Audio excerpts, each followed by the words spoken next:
দুনিয়াতে সবচাইতে সন্তানকে ভালোবাসে একজন ব্যক্তি, সেই ব্যক্তির নাম হলো মা। ঠিক কিনা? এজন্য তো কবি বলছেন মা মা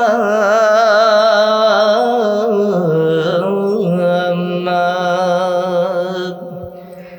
আজ কেন আমার সোহাগ মাখা রাখো না, মায়ার সং দিয়ে কেন আমায় তুমি জড়াও না, আজ কেন আমায় সোহাগ মাখা রাখো না। কোথায় হারিয়ে গেছো তুমি, সারাক্ষণ তোমায় খুঁজি, মা বলে এত ডাকি,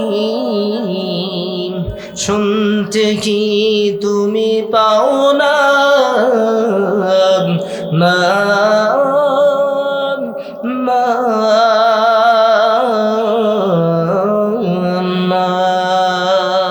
সবাই বলেন মারহাবা।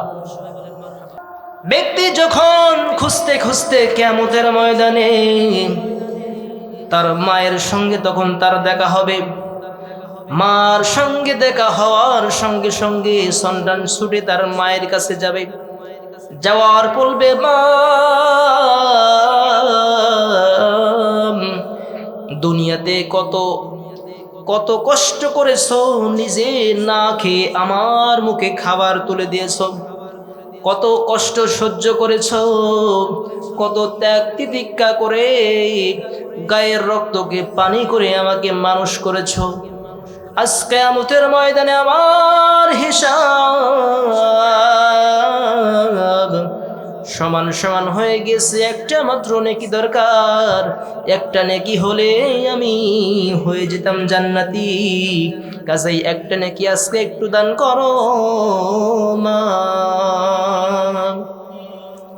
আমার মুসলমান ভাইরা, সঙ্গে সঙ্গে মা তখন তার সন্তানকে ডাক দিয়ে বলবেন, কে তুমি বাবা? দাঁড়াও, একটু দাঁড়াও।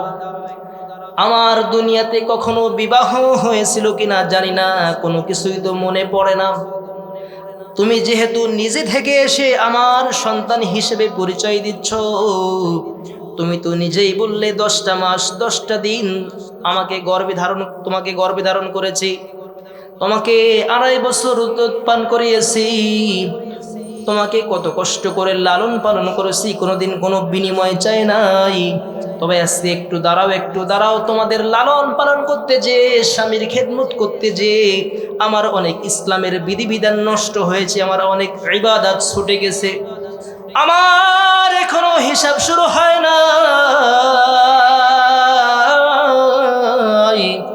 একটু বাদে ফেরেশতারা আসবে আমার হিসাব করার জন্য।